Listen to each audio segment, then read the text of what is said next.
We sang this song. Do you want to put the words to that "My Heart Starts Beating" on the board? I can't believe that she picked that song for today.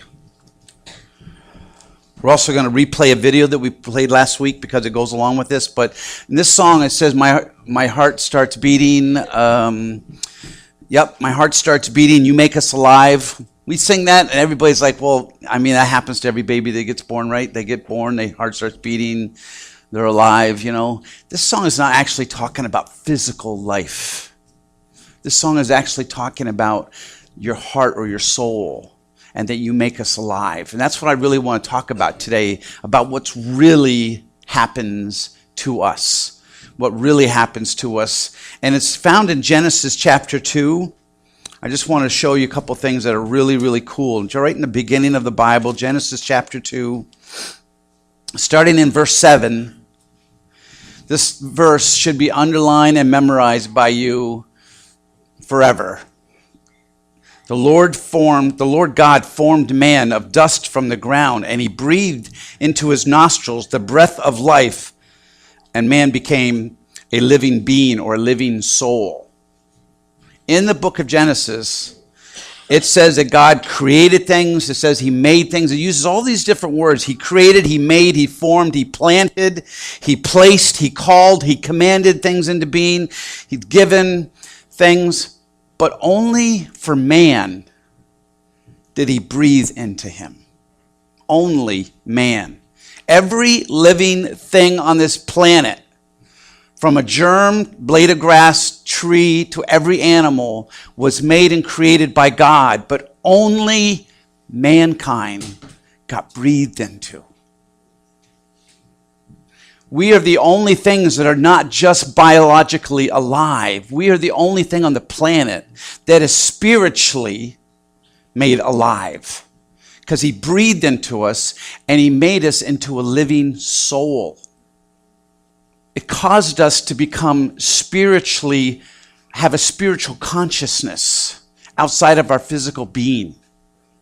We're different than all other living things. Everybody who knows me knows that I love wildlife. I love everything about wildlife and nature and stuff, but we're special. We're different. Like you can go ahead and, try to save, I love my dog. I love Mandy. Everybody knows Mandy. I love Mandy, but she's a dog. I'm a living soul. We're different. We're special. We're unique. We're priceless. This is what makes us different from the rest of creation. Why did God do that to us? Why? Why did he do that to us? What makes us different? Because in chapter 1, verse 26, God said, I'm going to make man in our image. He made us different to be like him, so that he could have fellowship with us. He made us so that he could have fellowship with us, so that he could habitate in us. And if you look in the New Testament, there's several scriptures that talk about him living in us. He doesn't do that with anything else on this planet. Going to look at those scriptures in a second, but there's an old saying that I've taught a few times over the years, but it comes into play really importantly right here. And it's a saying that my kids could repeat from the heart, and then I'm sure they're going to do it to their kids too. But it is, if you use something the way it is not designed to be used, you will either break it, or you will get hurt, or both. I'm going to repeat that. If you use something the way it's not designed to use, you decide that you're going to change a light bulb by standing on the top of this chair, you will either break the chair, or you will get hurt, or both. Because that's not what it's designed for. So what goes on in this world, which is truly, truly sad, is that we, human beings, are being used in a way that we are not designed to be used. And so we get hurt and we get broken, or both. If you look at mankind in general, it's extremely sad to see what's going on in this world, because we are being broken and we are being hurt. We're being hurt by other people being broken. We are being used the way we're not designed to be used. We are not being used because we're not being habitated by God. Ephesians chapter 3, verse 17 says, as soon as I find it, Ephesians chapter 3, verse 17 said, so that Christ may dwell in your hearts through faith, and that you will be rooted and grounded in love. So that Christ may dwell in your hearts through faith. Colossians, I don't normally go through so many scriptures, but these are important. Colossians 1:27, to whom God willed to make known what is the riches of the glory, hold on to that word glory, the riches of the glory, which is Christ in you, the hope of glory. It's Christ in you, the hope of glory. And then in Romans chapter 8, one of the first chapters in the Bible that I encourage newcomers to read, Romans chapter 8, verse 5, said, for those who are according or harmonizing to the flesh which is just a living biological person, set their minds on the things of the flesh. But those according to the Spirit, the things of the Spirit. For the mindset on the flesh is death, but the mindset on the Spirit is life and peace. The mindset on the flesh is hostile toward God, doesn't subject itself to the law of God, it's not even able to do so. Those who are in the flesh cannot please God. However, you are not in the flesh, but in the Spirit, if indeed the Spirit of God dwells in you. If anyone does not have the Spirit of Christ, he does not belong to him. It is Christ. And if Christ is in you, though the body is dead because of sin, the Spirit is made alive. It's Christ in you, the hope of glory. Can we see that video that we showed last week right now at this point? I love that video. And I like it because it displays exactly what we were just talking about, what happens to life without the habitation of Christ in us, and what happens to life after we accept him into our hearts. That place that he's made to be with us. It's just amazing. I really love that. And for those of you who weren't here last week, and if you're younger, that was a Polaroid camera. They don't actually have those things anymore. And they take time to develop in front of you. And that was just so cool, the way they used that to show the slow progress into what God has for them. We are the hope of glory. Now, that's not really meant to depress us. It's meant to encourage us. We are the hope of showing God's glory on this earth. And it is so sad when we don't step into that role that God has in our life. There's a lot of different historic things that could show an example of that, but Linda and I discovered one on our last vacation when we took this trip up to the East Coast. And the last port that we visited was a port in Halifax, Nova Scotia. And I had not known anything about this, but the port in Halifax is a very important port because it's closer to Europe than we are. And it's an extremely deep port, meaning that the waters in the bay are over 600 feet deep. And what that means, and it comes to wintertime, just like the Finger Lakes in western New York, is that when it gets very, very cold out, cold water actually sinks, and the warmer water will rise until it reaches a temperature of about 40 degrees. And so it's very, very rare for the Finger Lakes to freeze, and it's never frozen in Halifax. As cold as it is in Nova Scotia, the port never freezes. So all during the winter time, they can take ships in that other places can't. And when the Titanic sank, that's where they went. That's where the first ships went to, into Halifax, because it was close and it was open.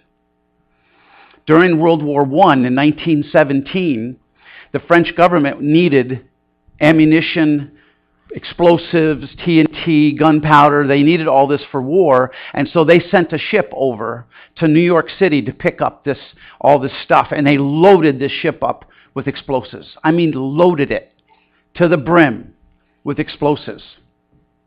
At the same time in this port, there was a Norwegian ship that had been commissioned by a group called the Relief for Belgium, and they were picking up supplies in Halifax as well to bring them back to Belgium. And the port of Halifax is also important because there's a narrows, which means two pieces of land come very close together. It makes it very easy to defend because you can put a fort on each side and you can cannon enemy ships that are trying to come into your port. So it's extremely good that way, but during the war, they would put a chain up at night across the narrows so that ships couldn't come in or out. So they wouldn't have to try to defend it at night. So there was a ship outside the narrows, the French ship, that was coming in to get its last supplies before going all the way to France. And there's a ship inside the narrows, the Norwegian one, that's coming out. And they wait for 9 a.m. And at 9 a.m., they open up, they release the gates, and these two ships start coming through the narrows, and they both can't fit. Only one ship can fit. They didn't have radio or any other thing like we would have today, or cell phones, so they could yell at each other. They had flashing lights. And the French ship told the Norwegian ship, "Give way, I'm coming through." And the Norwegian ship flashed back, "No, you give way, I'm coming through." And they flashed back and forth a few times. And come to find out that just about 9:06 a.m., when people were going to work, school children were literally walking along the streets to go to school. These two ships collided because two men, typically it has to be men, a woman would never do this. Two men were so stubborn that they said, "No, you give way," to the point where they collided. Well, it started a fire on the French ship, which is loaded with explosives. So all the people in the city and all the school children walking to school, like, "Look, there's a fire in the harbor. Look at that." And they're all looking at it. And about 10 minutes later, it explodes.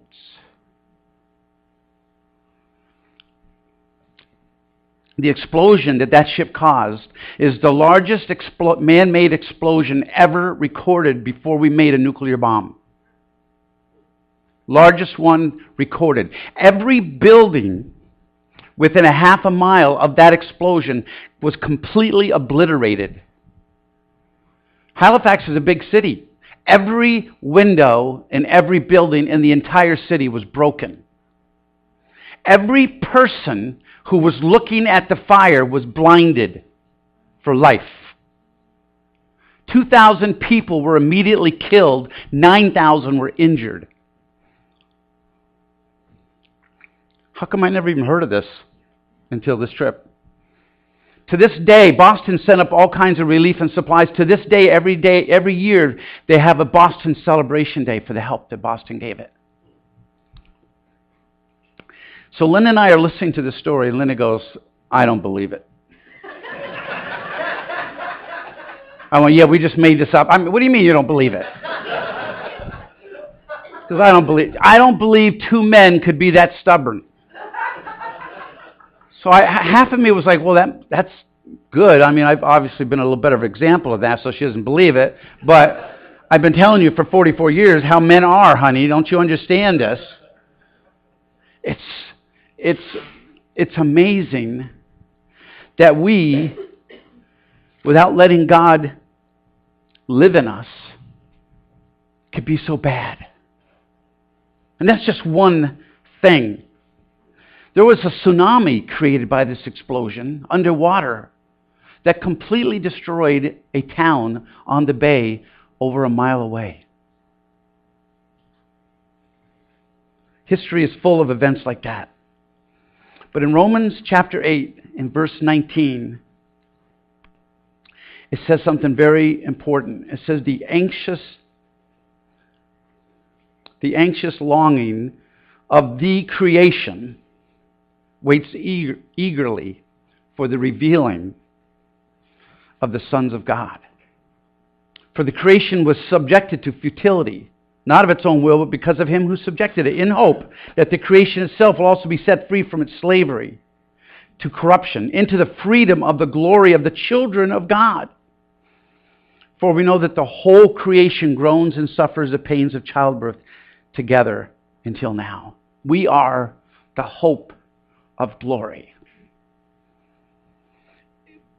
By having the Spirit of God come and dwell within us, we are the hope of glory, in all creation that doesn't have that soul within it longs for us to take our place.